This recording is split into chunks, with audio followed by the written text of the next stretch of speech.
le cadre assez magnifique de ce musée du Quai Branly qu'on va discuter, on va parler ensemble de l'enracinement.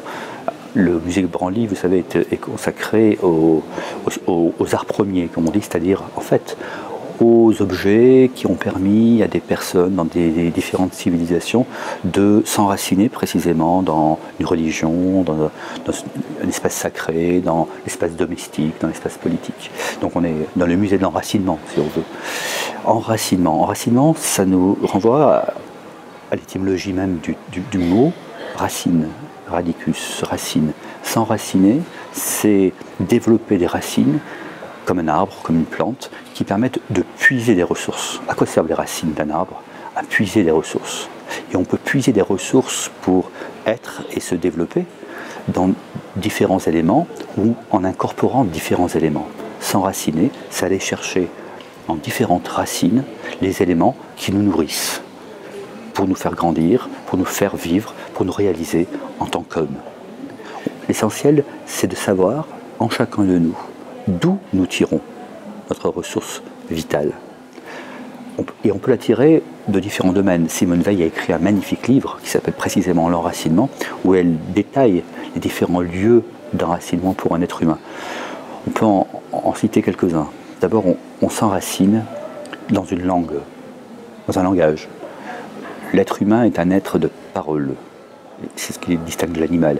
On entre dans une culture par une langue. Albert Camus disait, Houellebecq a repris ce terme, « Mon pays, c'est ma langue ». Quelque chose qu'on oublie quand on parle de l'identité nationale, on oublie que c'est d'abord une langue, un pays. Dans quelle langue je m'enracine? Pourquoi? Parce que cette langue me donne les ressources en termes de mots, d'expression culturelle, de résonance, de sens des mots qui me permettent de me situer ensuite dans le monde, d'agir dans le monde, de me réaliser dans le monde. Mais encore faut-il que j'ai ces ressources. Et une personne qui est privée de langage, parce qu'elle n'a pas la culture ambiante, parce qu'elle ne parle pas la langue du pays, on a tous eu cette expérience lorsqu'on est à l'étranger, ne parlant pas la langue du pays, nous n'avons pas la ressource d'enracinement qui nous permettent de nous réaliser là où nous sommes. Deuxième lieu possible, c'est l'environnement familial, c'est la famille. Parce que la famille me donne à être au monde dans une continuité. Et c'est là que je vais trouver des ressources qui sont à la fois celles de mon origine, celles de l'affection qui m'est donnée, de la défense, de la communauté qui naît du fait d'être en famille. Et donc c'est la première expression de l'enracinement possible dans une communauté politique.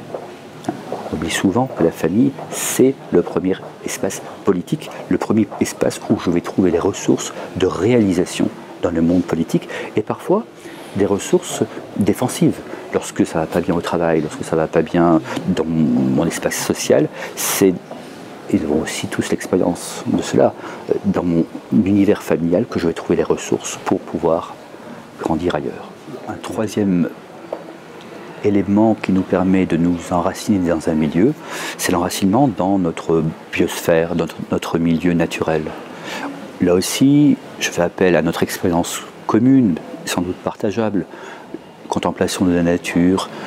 On se sent bien dans un espace naturel. Pourquoi? Parce qu'on retrouve là des ressources qui nous ramènent à notre situation d'être humain dans un espace bien plus large que l'espace purement technique, social, économique que nous avons, nous, humains, créés, et qui est beau et qui est bon. C'est un espace plus large qui nous rend à vivre et qui nous donne des ressources en tant qu'être vivant. La biosphère nous rend vivants au milieu des vivants. Et donc la contemplation, ou le travail dans, ou le travail avec, ou le simple passage, la marche dans la nature, nous permettent de nous enraciner de nouveau. Et voyez, je dis bien qu'une marche nous enracine, parce que c'est bien en puisant dans ce milieu naturel que nous trouvons les ressources pour aller ailleurs et pour grandir en humanité. Et enfin, un quatrième enracinement possible, c'est l'enracinement vertical, c'est l'enracinement spirituel, dans lequel toute personne, quelle que soit sa spiritualité, est amenée à trouver des ressources. Parce qu'il y a là, bien évidemment, dans la transcendance, l'énergie, mais aussi les ressources intellectuelles, les ressources raisonnables les ressources spirituelles bien sûr, le souffle qui nous permettent d'être plus grands, plus nous-mêmes là où nous sommes. Donc il y a des racines dans le ciel. Hein. Rilke a une très belle image, dit vu des anges, les branches d'un arbre sont sans doute vues comme ses racines. Donc il y a aussi cet enracinement qui est vertical et qui nous permet, et c'est bien le thème de cette question de l'enracinement, qui nous permet le ressourcement. Il n'y a racine, il n'y a enracinement que dès lors qu'il y a de l'énergie, des ressources qui sont données pour grandir davantage.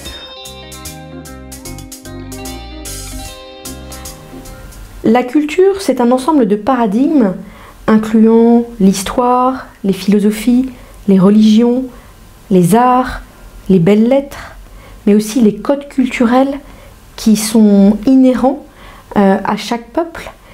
Et c'est à partir de cette connaissance qu'on peut être, pour moi, en capacité de rentrer en communication avec l'autre. Quand on parle d'interculturalité, on parle d'un échange, d'un jeu qui rencontre un tu pour faire un nous. Je travaille donc sur les questions des migrations, des personnes émigrées et des personnes migrantes. Comment aider ces personnes qui ont une culture très riche, porteuses chacun d'une culture très riche, à pouvoir s'adapter au contexte culturel français et à pouvoir s'enraciner en France avec leur propre histoire. Alors on les a emmenés avec les travailleurs sociaux dans un petit village de Picardie appelé Saint-Valery-sur-Saône, et au lieu de leur raconter par A plus B ou bien de faire une version un petit peu cartésienne de l'histoire, on a voulu tout simplement les faire rentrer dans une certaine sensorialité pour qu'ils se conscientisent l'environnement dans lequel ils étaient, en travaillant sur les 5 sens. Comment je découvre un village français que je ne connais pas, puisque je reste dans ma tour depuis 20 ans sans jamais en sortir et sans jamais rencontrer d'autres personnes que ceux de ma culture d'origine? Comment est-ce que j'ose m'ouvrir à l'altérité, au patrimoine qui m'est donné de découvrir en habitant la France, par les 5 sens, en apprenant à regarder la nature, en apprenant à écouter les oiseaux, en apprenant tout simplement à sentir les aliments, en apprenant à regarder l'architecture et en découvrant cette histoire qui m'est donnée pour que progressivement je m'adapte et j'aime ce pays dans lequel je suis arrivée il y a 25 ans.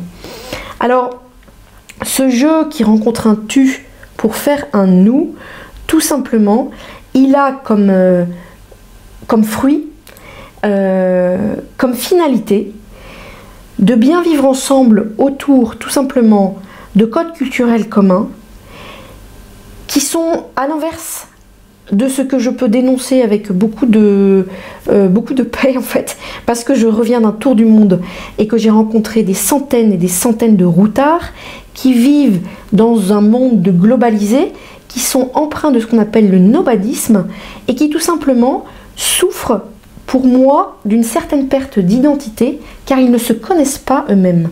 Alors lorsque je travaille avec des travailleurs sociaux qui sont en charge de l'accueil des migrants, je leur dis la première chose, c'est de vous connaître vous-même, de connaître votre histoire, de connaître votre personnalité pour pouvoir être en capacité le plus de transmettre l'amour du pays dans lequel vous vivez et la connaissance de l'autre. Cet enracinement dans ma culture, dans ma personnalité, va me permettre d'être de plus en plus dans l'altérité avec l'autre et de pouvoir construire un monde de paix. Oui, la nourriture, bien sûr, permet de nous enraciner puisque la nourriture nous vient directement de la terre, enfin soit directement, soit par la transformation par les animaux.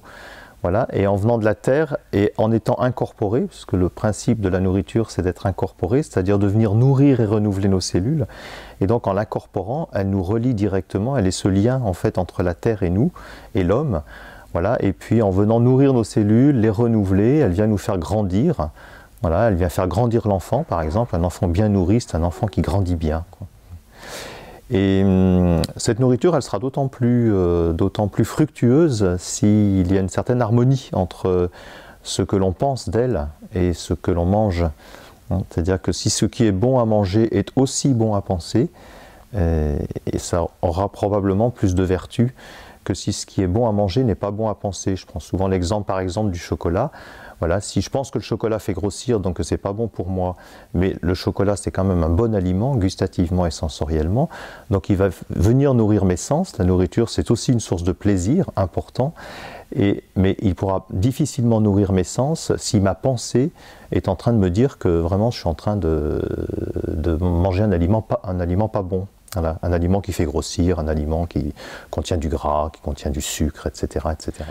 Voilà, par rapport à l'enracinement, si je trouve c'est important, quand j'achète des carottes sur un marché et que je les achète directement des mains du producteur et qu'elles ont même peut-être encore un petit peu de terre ou qu'elles ont encore les fans, voilà, elles ont une saveur, elles ont une odeur, une saveur et un goût qui va être différent de celles que je vais acheter peut-être dans un supermarché, emballées, etc.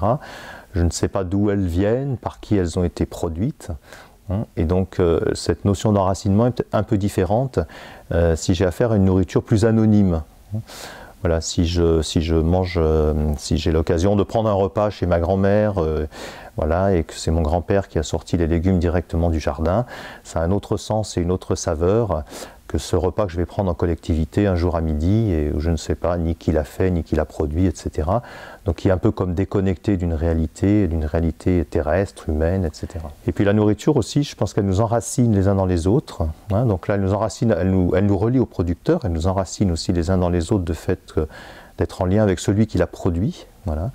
Et puis elle peut nous enraciner aussi dans d'autres cultures. Par exemple, je ne sais pas, si je voyage à l'étranger, j'ai plutôt envie de manger une nourriture locale, produite localement, etc. Plutôt que de manger une nourriture un peu mondialisée que je vais trouver dans tous les endroits de la planète, mais qui ne va pas me relier à la terre sur laquelle je suis actuellement et au peuple que je côtoie actuellement. Voilà, je pense aussi à un enracinement un petit peu plus large que la terre, c'est peut-être un enracinement dans le cosmos, mais voilà, quand nous mangeons une tomate qui a mûri sur son pied de tomate, enracinée dans la terre et mûrie au soleil, peut-être qu'on a l'impression de manger un peu de soleil. Voilà, c'est un peu du soleil qui rentre dans notre corps, hein, donc de la chaleur, de la lumière, etc. Et si cette même tomate, elle a mûri dans des chambres de mûrissement et je ne sais pas trop de quel pays elle vient et de quelle terre elle vient, elle n'a ni la même saveur, ni j'ai peut-être pas la même approche non plus pour la manger. Hein, donc je vais peut-être la manger avec plus de réticence ou plus de résistance, ou en me disant qu'elle est forcément moins bonne. Oui, donc ce que je pense du bio, c'est que le bio nous enracine un peu plus dans la terre, hein, puisqu'il respecte à la fois plus le sol, à la fois plus l'aliment, et il respecte aussi un peu plus le mangeur. Voilà. Et puis le bio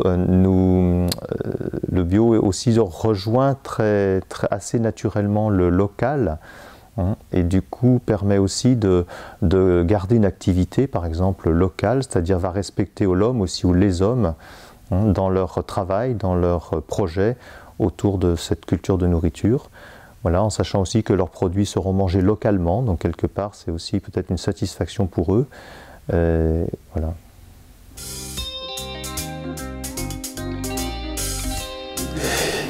La métaphore de l'enracinement est une très belle métaphore. Néanmoins, l'usage qu'on en fait est parfois surprenant, car quand nous pensons aux racines, nous pensons au passé immédiatement. Or, les racines d'une plante sont contemporaines de la plante. Les racines d'une plante sont présentes. Et donc, l'enracinement concerne quelque chose qui est présent, quoique enfoui, bien sûr, caché, mais présent néanmoins. De quoi peut-il s'agir? Il s'agit de quelque chose qui nous permet, eh bien, de capter notre nourriture. L'homme est un roseau pensant, disait Pascal. Ce qui nourrit l'homme est ce qui nourrit sa pensée. Il ne peut s'agir évidemment que du vrai. C'est bien ce que nous ressentons, ce à quoi nous aspirons. Et les racines permettent une certaine stabilité. Ne pas être en quelque sorte emporté par le vent, ballotté par le vent, par les vents. Quelles sont-elles, ces racines de l'homme qui exercent ces deux fonctions? Eh bien, ce sont des dispositions. Les philosophes contemporains parlent de vertus épistémiques, de dispositions qui permettent une stabilité et qui permettent en quelque sorte, eh bien, d'aller puiser, d'aller chercher le vrai, la vérité, autant qu'il est possible à l'homme. On en compte 5. L'impartialité, la pertinence intellectuelle, la sobriété, le courage et l'équilibre réfléchi. Je voudrais pointer surtout peut-être la sobriété intellectuelle, car bien souvent, quelles sont les idées auxquelles nous adhérons? Ce sont les idées qui nous plaisent. Nous adhérons parce qu'elles nous plaisent, parce que nous y trouvons une quelconque satisfaction. La sobriété intellectuelle, au contraire, consiste à n'adhérer en quelque sorte parce que nous avons de bonnes raisons. Ou quand il n'est pas possible d'avoir de bonnes raisons parce qu'elles relèvent ces idées, eh bien du bon sens. Si nous évoquons maintenant le courage intellectuel, eh bien il consiste dans le fait de ne pas se laisser tétaniser, paralyser par nos peurs, parce que ce que nous avons à dire va peut-être à contre-courant. Bien sûr qu'il ne s'agit pas d'être téméraire, qu'il faut savoir tenir compte des circonstances lorsque l'on parle. Mais le courage intellectuel est une racine indispensable pour cette quête de la vérité, et c'est en le développant qu'on s'enracine. Toutes ces dispositions qu'on peut appeler heureuses, qu'on peut appeler vertus, eh bien, sont autant de racines, de moyens de nous enraciner profondément, de nous procurer une stabilité. Mais je voudrais ajouter simplement que ce n'est pas à ces racines que l'on peut dire ce que l'on est. Aujourd'hui, on a une tendance qui nous pousserait à identifier une personne, une société à ses racines, comme si un arbre, une plante était identifiée par ses racines. Nous savons bien que c'est le fruit qui permettent d'identifier en quelque sorte la plante. Eh bien, je crois qu'il doit en aller de même pour les êtres humains, pour les sociétés. Il faut chercher quel est le fruit, quel est ce bon fruit dont nous sommes capables.